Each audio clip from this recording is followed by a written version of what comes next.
Okay, so when you get into Silverton, Colorado, and you go walking up and down the street and you go to all the different businesses and you ask them, okay, I'm doing a YouTube channel called Hiking into Retirement, and I need to know who has the most information in this town.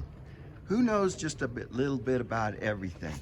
And time again, there was only one person to come see. Yep, that was Fetch. Fetch. Hey, so let's go in and see what he has to say and what kind of information he has to give us. So let's go on in and see him. All right, we're in the store looking for Fetch. Fetch, I presume? I'm Fetch. Well, nice to meet you. I'm Tony with Hiking into Retirement. Hey, Tony. Man, I am so thankful that you decided to do this, and it's incredible that you're going to take time just to sit down and chit-chat with me a minute. Everybody seems to think that you're the most famous guy in this town, so I'm honored to get you today for as many minutes as you can give me. So, Oh, sure. No, I'd be happy to. well, awesome. Okay. All right, Fetch. Hey, the first thing, let's talk about the elephant in the room here, or the stove in the room. Can you give me a little information Sure, on this well- stove in the middle of a shop? Okay. Well, the stove was here when we bought the building. In fact, we refused to buy the building unless the guy left the stove. He was actually going to take it with him. So it makes a great magnet display in the summer. I do burn wood in this in the winter. This is my main source of heat downstairs. You are kidding me. Yeah, it's a huge stove. It came out of a railroad station in Harrisburg, Pennsylvania. I think it's about 130 years old. It was made by a stove making company in Quincy, Illinois. You can see the writing right there. Okay. Yeah, it's a beauty. And you fire this stove up. Oh yeah, this thing is huge. Well, let's see if we can get her over here. Well, got things in the way here, but this is a double door, so I can get great big logs in there. Yeah. Unfortunately, can't get her. Well, here, we'll just move this thing so I can show you what it's like on the inside here. Yeah, that's a big stove. That's a huge thing. Not airtight, so that's a problem. And it burns several cords of wood a winter. That's one of my favorite pastimes, is going out and getting firewood. It's relaxing to me. What's the year of this? What was this? I really don't know what year it was built. In fact, I've never done that research, but I think it's about 130 years old. 130 years old. Yeah. And it was in this store. Yeah, it was. And what was the store? This was actually a restaurant when we bought the building about 35 years ago. And of all things, the restaurant was like a bar back here, tables, but they sold antique stoves, which is a really weird combo in a restaurant because the stoves took up all their seating space, which I thought was crazy. But this stove was one of the ones that they had put in here, and they left it when they moved out. So it is unbelievable. Yeah, it's everybody talks about this stove when they're talking about you. They say, it's that's how people remember my store, is the store with the stove a lot of times, because it's such a centerpiece. Well, it's incredible. It's the first thing you noticed right away. Let me ask you this question though. Okay. So when you fired up, I see that you sell a lot of t-shirts and stuff. Don't all the t-shirts smell like smoke, or is that one of the? Not really. Oh, really? No. I mean, there is an occasion when my damper, will be down when I go to fire up the stove, and there'll be a puff of smoke. But no, this place is pretty well ventilated. As with many places in Silverton, not much insulation, a lot of cracks in the windows and stuff like that. So was the restaurant this size? Yeah, or did you put a wall up somewhere? No, it went from about here to maybe 2/3 of the way back.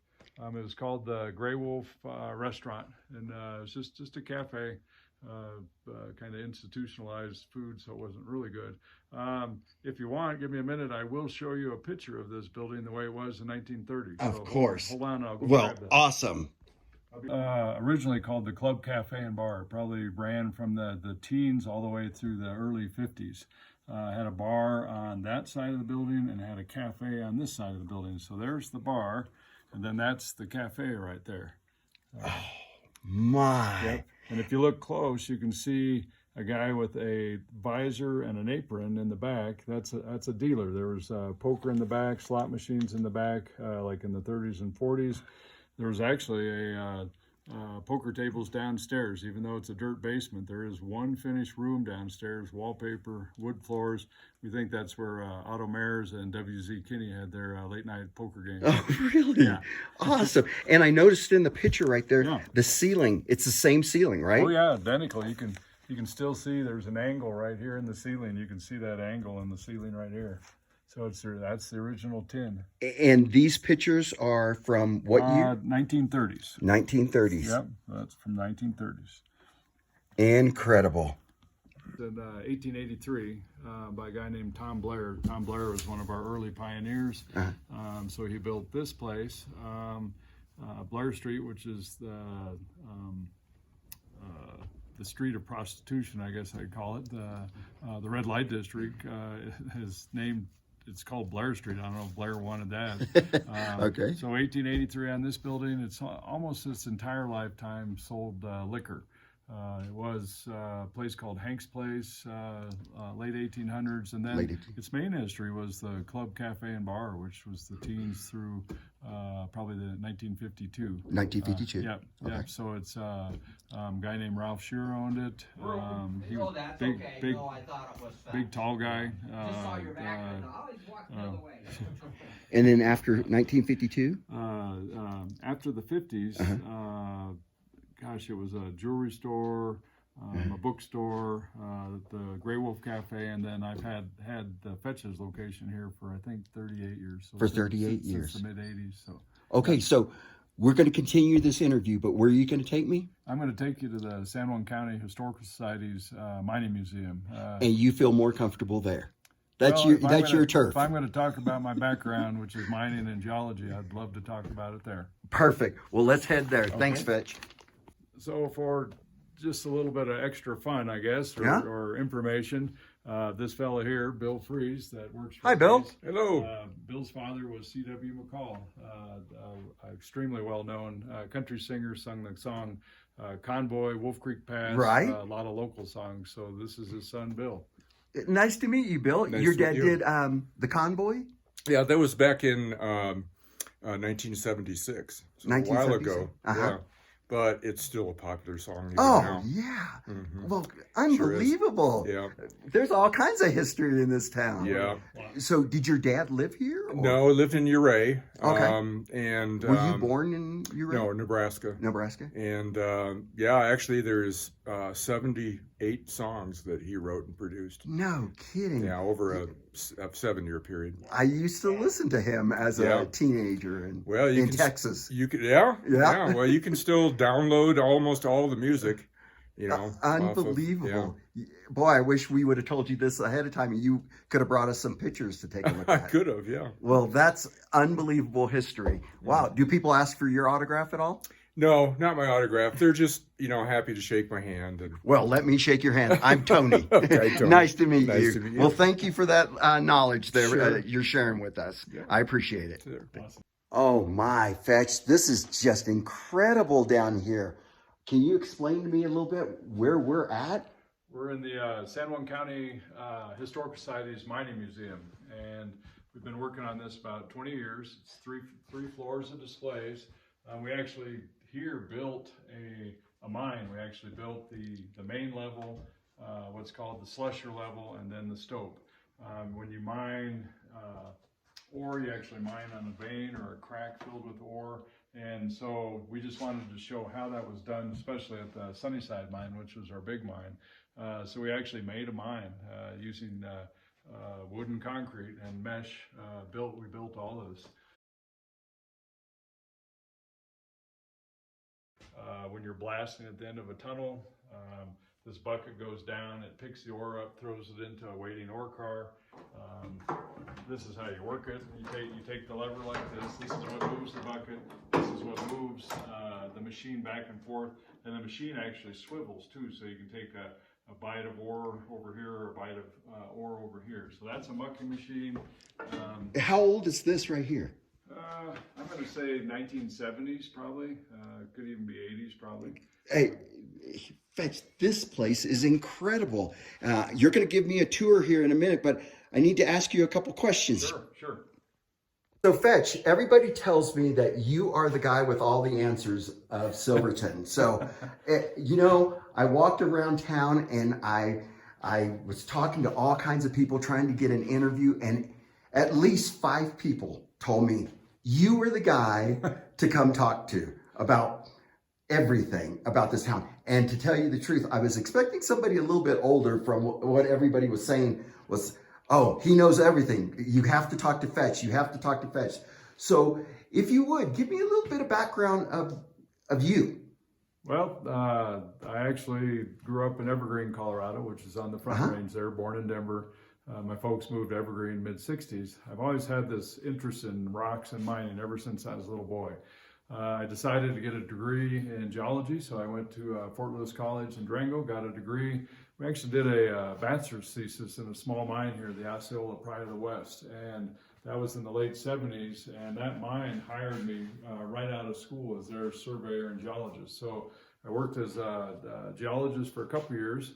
I actually got fired from one of those jobs. In Denver? No, in Silverton. Oh, wow. Yeah, when I got my degree in geology at Fort Lewis and Durango, we did this I'll just repeat myself again. No worries. When I got my degree in geology at Fort Lewis, we'd done a bachelor's thesis in a small mine up here in Silverton called the Pride of the West Osceola Mine. That mine, it was Maverick Mining Company, it was a working mine. They hired me right out of school, and I was their geologist and surveyor. That lasted about a year. Then I worked for another company called P&G Mining on Sultan Mountain. Had a little trouble getting along with the boss, and so I was fired. And that's when my wife at that time, Janice, who was a geologist at the Sunnyside mine, said, let's start a little store. So we started a little store, Fetch's Mining and Mercantile. And this was what year? 1982. 1982. And it was funny because she came down one day from the Sunnyside mine where she was working and said, hey, they're hiring laborers. So I went back to work as a laborer. I worked as a nipper, which is a gopher. You take things all over I was working at the Sunnyside mine. You take different things all over the mine, dynamite, timber, tools, different things, haul trash out. I was a slusherman. The slusherman works a big winch that actually drags ore out of pockets, dumps it down an ore pass, and then I was also a trammer. A trammer is somebody who loads ore from a chute into waiting ore cars, and you take those outside. So I worked on the upper levels of the Sunnyside, and then my very last job at the Sunnyside was working as a mainline trammer, driving 20-25 ton diesels, pulling about 100 tons of ore out at a time, 10-ton ore cars. So I did that, and then just focused on my business after that. I've been in business about 40 years now. So when did you stop mining? 1986 was and did a couple little consulting jobs here and there. I worked in Creed as a driller's helper. I did some Creed, my favorite town. Yeah, Creed's an awesome town. I love that town. Creed and Silverton. Yeah, no, they're wonderful mining towns. There's lots of little mining towns in Colorado. So were you ready to get out of mining by that time, or just? No, I love mining. I really enjoyed. I enjoyed the camaraderie and the friendships that you make. And you're also you have to be on edge all the time because it's such a dangerous field. So there's just so many accidents waiting to happen in a mine, so that, for lack of a better word, that adrenaline rush or trying to be on edge was just something that I enjoyed. That's incredible. So after you quit mining, you and your wife opened up Fetch's?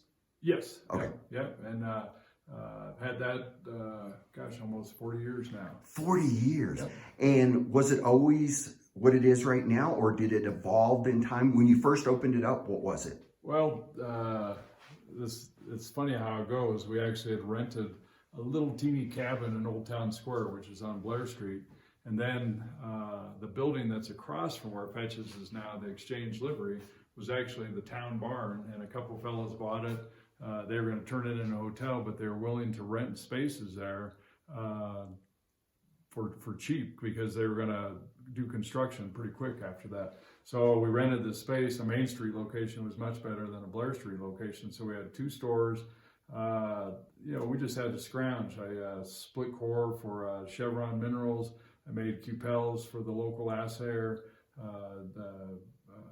Janice was like a janitor at the high noon. I go help her at the high noon. We did anything to get by. And in the 80s, was this place a tourist area? Did people?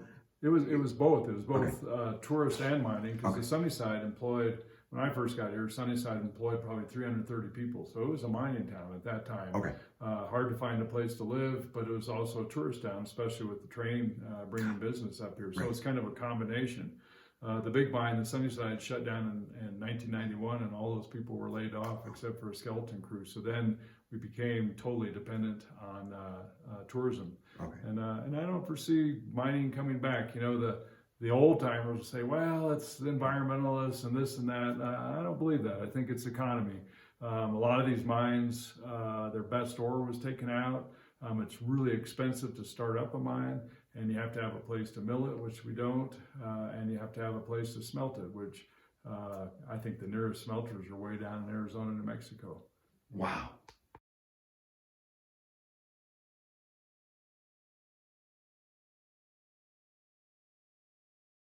Hey, Fetch, what are we standing in front of now? Well, this is kind of our ore car display. There's various 1 ton, 1.5 ton cars. Probably the most interesting thing we have here is this was a portable potty. It was a John, a crapper, wooden crapper. It came from the Sunnyside mine. It's amazingly well preserved. I mean, we had to put a ton of linseed oil on it and seal this thing off, but it was a potty.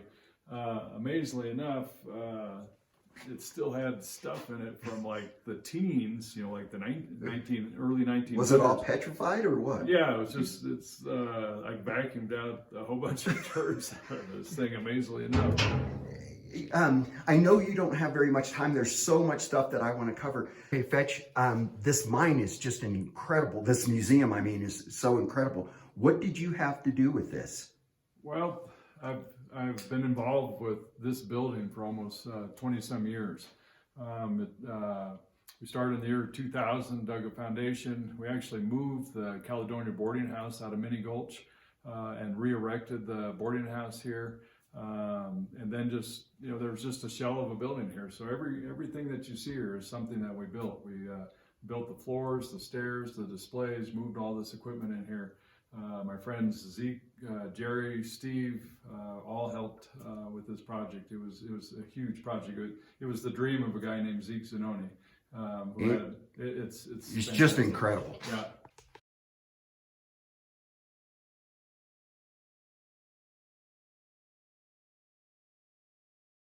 Okay, this is a slusher scram. Slusher scram was about 30 feet above a main level. They're actually breaking ore above our heads, and the ore would flow out of that area into pockets. And that ore would flow into what was called the scram, a slusher scram.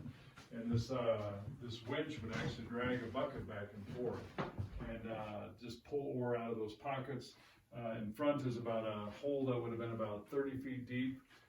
The ore would go down that hole into a chute, and then a trammer would be waiting down below to yank the chute open. Fetch, where we're sitting in front of, what building are we sitting in front of now? This is the old county jail. That was our original museum. This was the first museum in the 1960s, and then behind it now is the big mining museum that we built with 3 stories of mining displays. But that was the old original jail, and then the original courthouse is right next to it. Incredible place, incredible town. Oh yeah, It's just the history in this town is incredible. So tell me a little bit about the town that inspires you to want to bring people here. Well, a lot of it is just our mining heritage. I mean, there's so many mines to go look at. There's so many old buildings. We have the mining museum. We have Mayflower Mill, which is just up the valley. When Sunnyside left, they'd actually donated that big mill with all its equipment to the Historic Society. You go up the roads, the old 100 mine tour, they take you underground. You can hear the roar of the drills and the mucking machines. There's just, this place just oozes mining history. It's the whole reason for any of these small Colorado towns in the mountains to be here. It's all related to mining. Tremendous railroad history, bringing the railroad to town in 1882. You had to have some way to bring equipment up here, coal, and also to take your product, your concentrates of ore back to a smelter. So the tremendous railroad history here. Just the history is incredible. Another question here. Okay. I know this is probably not the most important question around here. What I find the coolest thing about this Silverton is the streets. What's the story behind that? That there's one main street that is paved and the rest is dirt. Is that a ordinance, or why didn't they pave any of the other roads?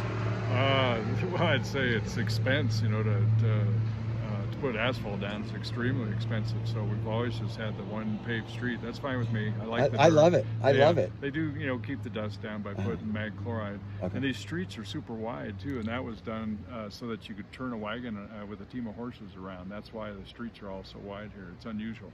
I love it. Yeah. I absolutely love it. No, well, as you know, my YouTube channel is Hiking into Retirement. Sure. Give me the lowdown, the best hiking in Silverton. Well, I'm not going to tell you about any of my secret spots. I bet you have a few. Yeah, with the advent of technology, the secret spots have been found. People are putting them on YouTube or different things. So one you can give me that won't spoil everything. Well, the most famous trail around here is the Ice Lake Trail. And you would suggest that? Yeah, it's so beautiful, especially in midsummer. There's just, the flowers are 2-3 feet high, and you got the ice lakes, you got Fuller Lake, you got Island Lake. That's truly is one of our most amazing hikes. Awesome. Well, Fetch, I have one last question for you, and I promise you. Thank you for all your your help, and thank you for being so kind to me here. But I got one last question. Okay. What would you like your legacy to be? It's behind me is that museum.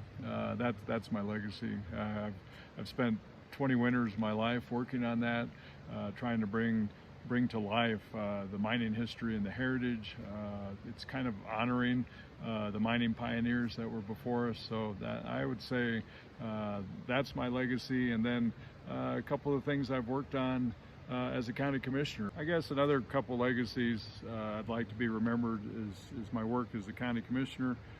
One was our work on the Hermosa Creek Wilderness Protection Act. We protected 35,000 acres of land down on Hermosa Creek and 65,000 acres of special management.